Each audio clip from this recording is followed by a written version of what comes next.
everyone, welcome to this YouTube channel. It's me, your educator ज्योति। आज इस video में हम बात करने वाले हैं year wise previous year question के बारे में, जो कि होगा इकोलॉजी से रिलेटेड। लास्ट मंथ से ये सीरीज चल रही है, इस मंथ भी कंटिन्यू है। काफ़ी क्वेश्चंस हमने लास्ट वीडियो में भी किया था। अगर आपने क्लासेस नहीं देखा है तो आप देख सकते हैं, इसी चैनल पे उसकी रिकॉर्डिंग्स अवेलेबल होंगी। मेरा नाम है ज्योति कुमारी और आप मुझे अनअकैडमी के यूट्यूब चैनल पे देख रहे हैं। क्वेश्चन पे जाने से पहले मैं कुछ इंट्रोडक्शन अपने बारे में दे देना चाहती हूँ। मैं अनअकैडमी के प्लेटफॉर्म पे पिछले 3 साल से CSIR net life sciences students को पढ़ा रही हूँ from the category of CSIR net. और अगर आप भी जुड़ना चाहते हैं मेरे साथ, अगर आपको मेरा समझाया हुआ सारा कंसेप्ट जो है समझ में आता है, तो आप मेरे साथ जो है अनअकैडमी प्लस पे भी जुड़ सकते हैं, अगर आप रेगुलर बेसिस पे स्ट्रक्चर कोर्सेज को एक्सेस करना चाहते हैं तो। ये मेरा टेलीग्राम चैनल है, जहाँ पे आपको अनअकैडमी के क्लासेस से रिलेटेड सारे इन्फॉर्मेशन मिल जाते हैं। चैनल का नाम है CSIR लाइफ साइंस ज्योति कुमारी। तो आप चाहें तो इसे भी ज्वाइन कर सकते हैं, क्योंकि अनअकैडमी के प्लेटफॉर्म पे फ्री क्लासेस भी चलती हैं एंड पेड क्लासेस भी चलती हैं। फ्री क्लासेस का इन्फॉर्मेशन भी आपको इसी टेलीग्राम चैनल पर मिलता है, डायरेक्ट लिंक मिल जाता है, उससे आप एक्सेस कर सकते हैं। ये मेरी प्लस कोर्स की प्रोफाइल है, यहाँ पे आप देख सकते हैं कि अलग अलग बेसिस पे जो है, लाइक यहाँ पे इकोलॉजी का कोर्स है, developmental biology, plant physiology, evolution. लगभग जो है मैं यहाँ पे 6 यूनिट्स को डील करवाती हूँ। जो 6 यूनिट्स हैं वो है cell biology, cell signalling, developmental biology, plant physiology, ecology and evolution. आप चाहें तो इन 6 यूनिट्स को मुझसे पढ़ सकते हैं, और बाकी जो यूनिट्स रह चुके हैं उसे एक्सेस करने के लिए आप बाकी एजुकेटर्स की क्लासेस देख सकते हैं, जो कि आपको एक ही सब्सक्रिप्शन में मिल जाएगा। अगर आप इंटरेस्टेड होते हैं तो पैकेजेस कुछ इस तरीके से अवेलेबल है: 24 month, 12 month and 6 month. These are the original price, लेकिन आपको पूरा ओरिजिनल प्राइस पे नहीं करना है।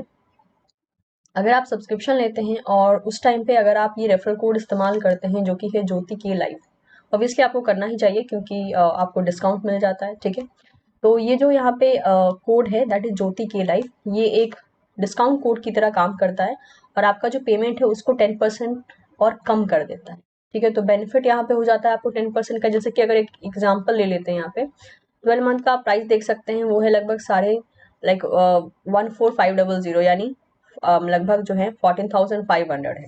ओके, लेकिन अगर आप ये सब्सक्रिप्शन को सेलेक्ट करते हैं और उस टाइम सब्सक्रिप्शन लेते टाइम अगर आप कोड यूज करते हैं ज्योति के लाइव, तो ये अमाउंट देखिए कितना हो गया, 13,000, यानी लगभग 1,500 रुपए का आपको फायदा हो गया।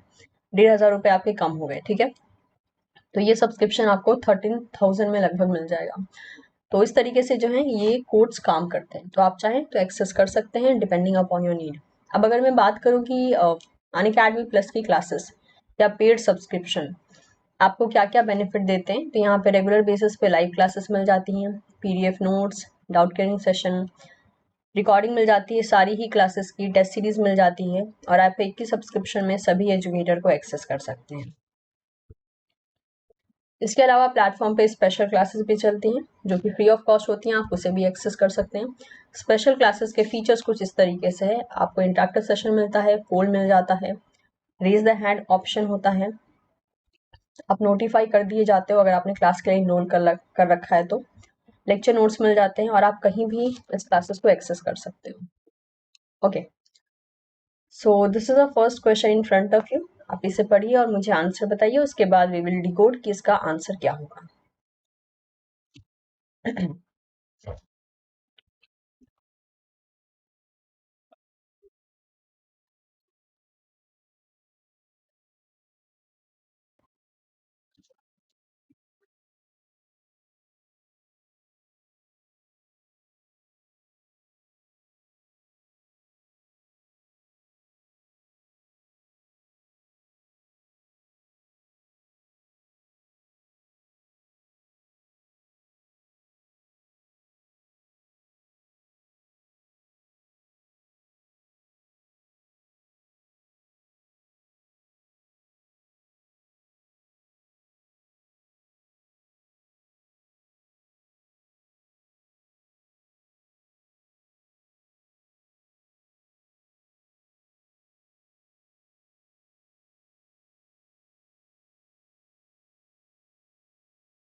Okay, let's see. So the answer is one. अगर आपने वन आंसर दिया तो आपका आंसर सही है। बोला है individuals occupying a particular habitat and adapted to it phenotypically but not genotypically are known as। ऐसे इंडिविजुअल जिन्होंने एक पर्टिकुलर हैबिटेट को ऑक्यूपाई करके रखा है और उसके लिए जो एडेप्टेशन है वो फिनोटिपिकली डिटरमाइन होकर रखा है, लेकिन जेनेटिक लेवल पे वो फिक्स नहीं हुआ है। इस टाइप के मेनली मतलब कि कैरेक्टर शो करने वाले के लिए हम कौन सा टर्म यूज़ कर सकते हैं, मतलब इस टाइप के जो ऑर्गेनिजम्स होते हैं जो ये कैरेक्टर शो करते हैं उसके लिए हम क्या टर्म यूज़ करते हैं। सो इन्हें हम कहते हैं इकोफीन्स। ठीक है, क्योंकि मतलब कि इन्होंने एडेप्टेशन सिर्फ फिनोटाइप के बेसिस पे किया है, तो इसी ढंग से जो है इसको डिफाइन करते हैं। ऐसे ऑर्गेनिज्म जो कि फिनोटाइपिक बेसिस पे जो है डिफरेंट दिखते हैं, क्योंकि उनका जो लाइक इकोलॉजिकल स्पेस होता है वो डिफरेंट हो जाता है, लेकिन जीन लेवल पे वो चेंजेस नहीं कर पाते। ऐसे ऑर्गेनिज्म को हम, या फिर ग्रुप ऑफ ऑर्गेनिज्म को या ऑर्गेनिज्म को आप बोल लीजिए, हम इकोफीन्स कहते हैं। अगला question.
Okay, let's see. So अगर आपने आंसर 4 दिया है तो आपका आंसर एकदम सही है। बोला है which gas does not contribute to the global warming through its greenhouse effect. तो बोला है कौन सी ऐसी यहाँ पर गैसेस है जो कि ग्लोबल वार्मिंग को कंट्रीब्यूट नहीं करती हैं। ठीक है, तो options are nitrous oxide, methane, carbon dioxide and nitric oxide.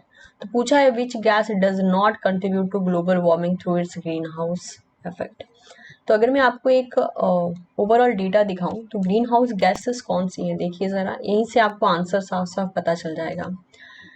ये है carbon dioxide, methane, nitrous oxide. तो देखिए ज़रा यहाँ पे क्या दे के रखा है, नाइट्रस ऑक्साइड दे के रखा है, मतलब ये तो कंट्रीब्यूट करती है, राइट। मीथेन भी करती है, कार्बन डाइऑक्साइड भी करती है। अब हमें देखना है कि नाइट्रिक ऑक्साइड लिस्ट में है या नहीं। Hydrofluorocarbon, that is HFC, perfluorocarbons, next है sulphur hexafluoride, last is chlorofluorocarbons. तो अगर यहाँ पर देखा जाए तो किसी भी एंगल से यहाँ पर नाइट्रिक ऑक्साइड का कहीं नाम नहीं है। तो we can say that nitric oxide is not contributing in the global warming through its greenhouse effect. Okay, so the answer is 4। ऐसे क्वेश्चन के लिए मेक श्योर आपको डेटाज याद रहने चाहिए या फिर लिस्ट याद रहने चाहिए। अगर ऐसे क्वेश्चंस आपको पता है तो ये नंबर कहीं लेकर नहीं जाएंगे आपका, आप इनसे डायरेक्टली नंबर स्कोर कर सकते हो, लेकिन याद नहीं है तो इसमें किसी भी एंगल से जो है आप गेस वर्क नहीं कर सकते हो। अगला question.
Let's C.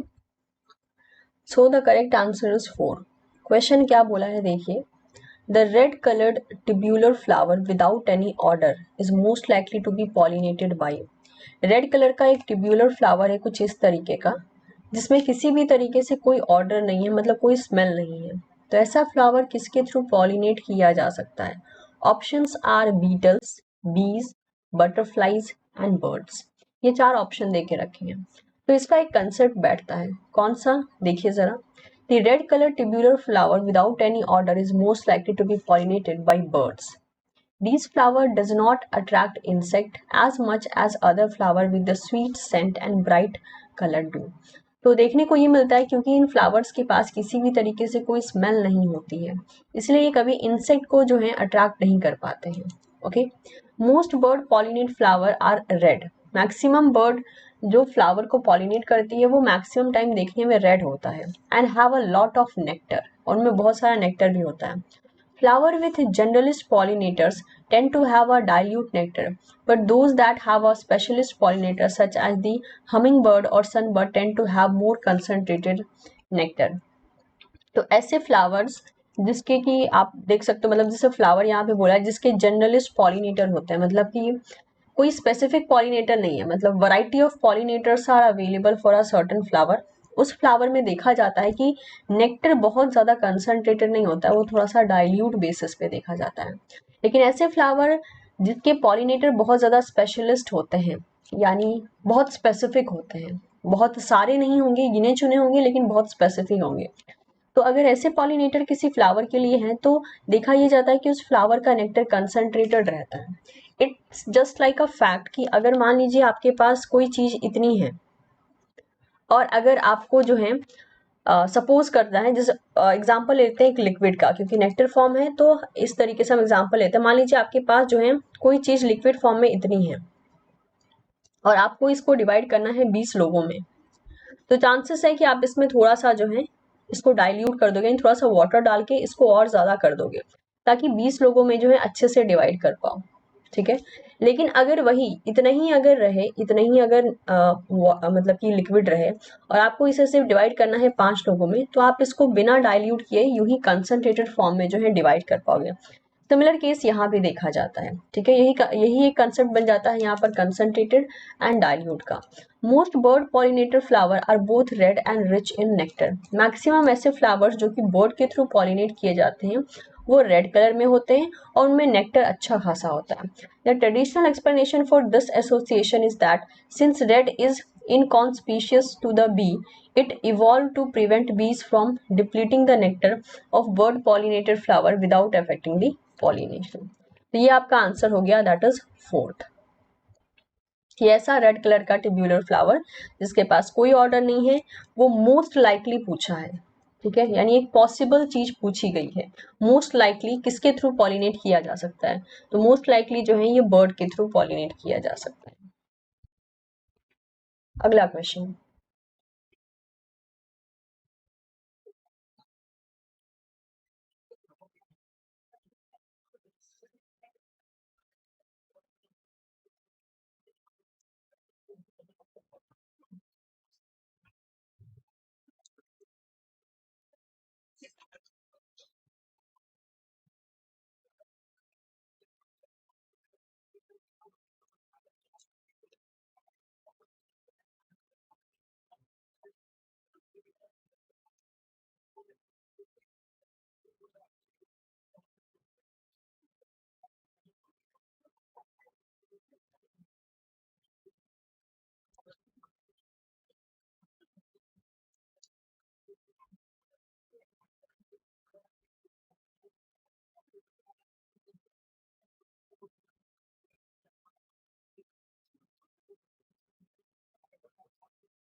Let's see. So अगर आपने आंसर 4 दिया है तो आपका आंसर सही है। क्या बोला है यहाँ पर, which of the following statement about the birth rate that is B1 B2 and death rate D1 D2 of species 1 and 2 indicated in the figure is not true. अगर आपको याद हो तो ऐसा क्वेश्चन हम पहले भी एक बार कर चुके हैं, क्योंकि इस टाइप के अभी तक 2 क्वेश्चंस आ चुके हैं। हाँ, थोड़ा सा स्टेटमेंट में चेंज है, वेरी ऑब्वियस, बट क्वेश्चन काफी हद तक सेम है। तो पूछा है कौन सा यहाँ पर सही नहीं है, कौन सा ट्रू नहीं है। पहला है birth rate of species 1 are density independent. Species 1 का बर्थ रेट यानी B1 डेंसिटी इंडिपेंडेंट है।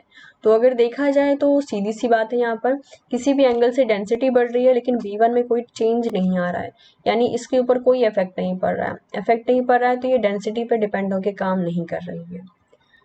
सेकेंड देखिए, death rate of both species are density dependent. जो डेथ रेट है स्पीसीज, वो दोनों ही स्पीसीज का वो डेंसिटी डिपेंडेंट है। D1 and D2 death rate है स्पीसीज 1 एंड स्पीसीज 2 का रेस्पेक्टिवली। तो जैसे जैसे डेंसिटी बढ़ रही है आप देख सकते हैं जो डेथ रेट है वो धीरे धीरे बढ़ता जा रहा है। तो वी कैन से कि yes it is density dependent. Third है birth rate of species 2 are density dependent. Species 2 का बर्थ रेट डेंसिटी पे डिपेंड हो रहा है। तो देखिए स्पीसीज 2 के बर्थ रेट में भी डेंसिटी के साथ साथ चेंज आता है। और अगर आपको इसका कंसेप्ट पता है तो आपको ये भी पता होना चाहिए कि डेंसिटी बढ़ने के साथ साथ बर्थ रेट जो है कम होता रहता है, और इसी डेंसिटी के बढ़ने के साथ साथ डेथ डेथ रेट जो है वो बढ़ता रहता है। तो अगर बर्थ रेट को अगर आप देखते हैं तो B2 यानी स्पीसीज 2 का बर्थ रेट जो है धीरे धीरे कम हो रहा है। तो वी कैन से कि yes it is density dependent factor. Fourth में बोला है density dependent effect on death rate are similar for both the species. Density dependent effect D1 and D2 के केस में सेम है, तो ये सेम नहीं है। आप देख सकते हैं D1 जो है मैक्सिमम अपना डेथ रेट ऑक्यूपाई कर चुका है हाफ ऑफ द डेंसिटी पे, लेकिन D2 ने अपना अभी तक भी मैक्सिमम ऑक्यूपाई नहीं किया है, जबकि ये पॉपुलेशन डेंसिटी के हाईएस्ट में पहुंच चुका है। तो दिस इज नॉट करेक्ट। अगर आप ध्यान देंगे तो लास्ट वाले स्टेटमेंट को इन्होंने बदला नहीं है।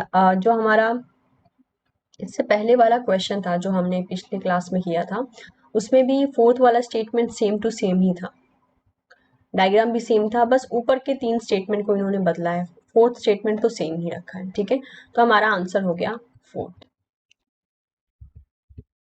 अगला क्वेश्चन।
ओके, लेट्स सी। तो द करेक्ट आंसर इज 1। देखते हैं क्या बोला गया है क्वेश्चन में। Following table shows the presence and absence of 5 species in 3 community that is A B and C. A B and C ये कम्युनिटी दे के रखा है और यहाँ पे स्पीसीज 1 2 3 4 5 दे के रखा है। आपको यहाँ पे प्लस बता रहा है प्रेजेंस और माइनस जो है वो एब्सेंस को बता रहा है। बोला गया है based on the above which of the following is the correct order of similarity between the two pair of community. दो कम्युनिटी के बीच में जो है मतलब मेनली आपको बताना है कि सिमिलैरिटी के बेसिस पे इनको आपको करेक्ट ऑर्डर में अरेंज करना है कि किस में ज़्यादा सिमिलैरिटी है और किस में कम सिमिलैरिटी है। तो अगर हम पहले ए और बी कम्युनिटी के बीच में देखते हैं, ए एंड बी, अगर इनके बीच में देखा जाए तो स्पीसीज 1 इनके बीच में कॉमन है, स्पीसीज 2 भी कॉमन है, राइट। इसके अलावा देखा जाए तो और कोई स्पीसीज दोनों में कॉमन नहीं है। अब बात करते हैं बी एंड सी की। बी एंड सी में देखा जाए तो स्पीसीज 1 कॉमन है। ओके, बाकी सब अगर आप मैच करते हैं तो और कुछ कॉमन नहीं है। उसके बाद बच गया ए एंड सी का कॉम्बिनेशन। ए और सी में अगर आप ध्यान देते हैं तो सिर्फ और सिर्फ स्पीसीज 1 कॉमन है। अब देखने वाली बात है कि बी और सी में भी इन जनरल अगर देखा जाए तो बी और सी में भी 1 ही कॉमन है। तो अब कैसे पता लगाया जाए कि कौन ज़्यादा सिमिलैरिटी रखता है। तो हमें थोड़ा सा और इसको ऑब्जर्व करना पड़ेगा। तो देखिए, बी और सी में 1 प्रेजेंट है और 2 एक में प्रेजेंट है एक में एब्सेंट है, तो ये तो कंप्लीटली डिसिमिलर हो गया।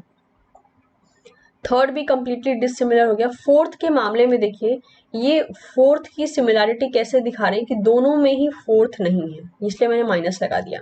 यानी दोनों ही कम्युनिटी में 4 नंबर स्पीसीज नहीं पाया जाता है। ये हम एक अल्टरनेटिव एक्सप्लेनेशन लेकर चल रहे हैं ताकि हम B and C and A and C में डिस्टिंग्विश कर पाए। ए और सी को अगर देखा जाए तो देखिए इसमें भी 1 स्पीसीज कॉमन है। चलिए ठीक है। नेक्स्ट देखिए, इसमें जो है डिफरेंस लाने का काम, मैं यहाँ पे कोई और कलर ले लेती हूँ। ए में 2 स्पीसीज है, बी में नहीं है, राइट। तो ये कंप्लीटली डिसिमिलैरिटी ला रहा है।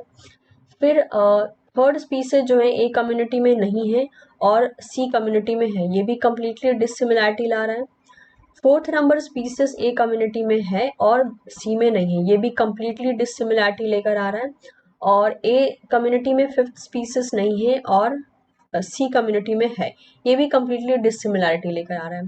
तो अगर हम एक तरीके से देखें कि स्पीसीज एब्सेंस एंड प्रेजेंस दोनों के बेसिस पे देखें तो हम ये कह सकते हैं कि बी एंड सी ज़्यादा क्लोज है क्योंकि इनमें 1 स्पीसीज कॉमन है एंड 4 स्पीसीज एब्सेंस के मामले में कॉमन है कि दोनों में ही नहीं है।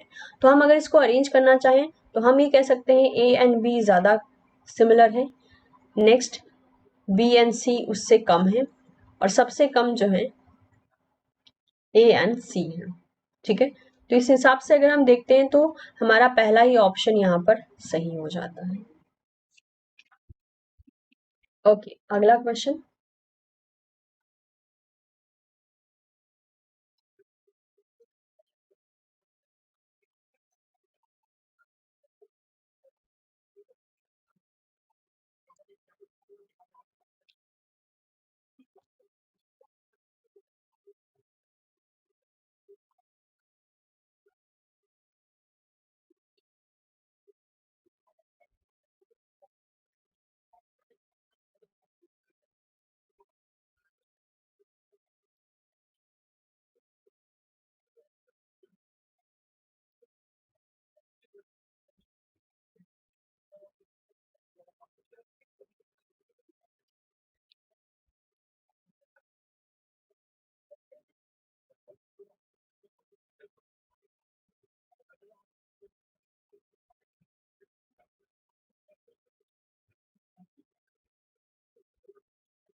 Okay, let's C.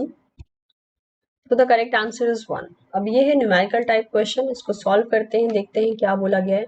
Population is growing logistically, यहाँ पर एक पहला हिंट मिल गया कि पॉपुलेशन ये लॉजिस्टिकली ग्रो कर रही है, जिसका ग्रोथ रेट है 0.15 per week in an environment with a carrying capacity of 400। यहाँ पे कैरिंग कैपेसिटी भी दे के रखा है, जिसको हम के से रिप्रेजेंट करते हैं, वो है 400। What is the maximum growth rate, आपको मैक्सिमम ग्रोथ रेट बताना है of individual per week that this population can achieve. ठीक है, तो सीधी सी बात है, मैक्सिमम ग्रोथ रेट पता होने के लिए आपको एन भी पता होना चाहिए, और मैक्सिमम ग्रोथ रेट आपको मैक्सिमम पॉपुलेशन साइज पे मिलता है। यानी एक पॉपुलेशन जब सबसे ज्यादा मैक्सिमम तरीके से ग्रो कर रही होगी, तब आपको ग्रोथ रेट मैक्सिमम मिलता है। और पॉपुलेशन मैक्सिमम तरीके से सबसे हाईएस्ट ग्रोथ कब शो करती है, जब population half of the carrying capacity होती है। Half of the carrying capacity यानी कैरिंग कैपेसिटी 400 है, तो इस हिसाब से जब पॉपुलेशन 200 रही होगी, तब उसने सबसे हाईएस्ट ग्रोथ रेट शो किया होगा। ठीक है, अब आपके पास फॉर्मूला चला आता है dn/dt equals to Rn k minus n upon k। आप इसमें वैल्यू को पुट कर दीजिए, इनटू ये हो गया 200, 400 माइनस 200 डिवाइडेड बाई 400। आप इसे सॉल्व करेंगे, आपका आंसर जो है अप्रॉक्स 15 चला। तो मैक्सिमम ग्रोथ रेट जो देखने को मिलेगा वो होगा 15। ओके, तो आप इसको सॉल्व करके देख लीजिएगा, आपका आंसर यही निकल आएगा। बस कंसेप्ट जो याद रखना है वो ये वाला था, जो कि अगर आपको ध्यान में नहीं रहा तो आप ये क्वेश्चन नहीं कर पाएंगे। तो पॉपुलेशन का मैक्सिमम ग्रोथ रेट तब देखने को मिलता है जब population half of the carrying capacity पे होती है, दैट इज k/2। ओके, तो ये कुछ क्वेश्चन हो गए हमारे आज के। नेक्स्ट वीडियो में जो बचे हुए क्वेश्चन है उसको हम और सॉल्व करेंगे। ठीक है, यानी आगे प्रोसीड करेंगे। अपार्ट फ्रॉम दिस, अगर आप पेड सब्सक्रिप्शन लेने में इंटरेस्टेड हो तो आप हमें अनअकैडमी प्लस पे ज्वाइन कर सकते हैं। These are the packages which is available in 24 month, 12 month and 6 month form. और अगर आप किसी भी पैकेजेस में इंटरेस्टेड होते हैं, don't forget to use the code Jyoti के live for getting the extra 10% discount on your plus subscription. तो thank you so much everyone, मिलते हैं बहुत ही जल्द आपसे नेक्स्ट वीडियो में। Till then take care and keep learning, and सभी को happy Deepavali. Thank you so much everyone. Take care.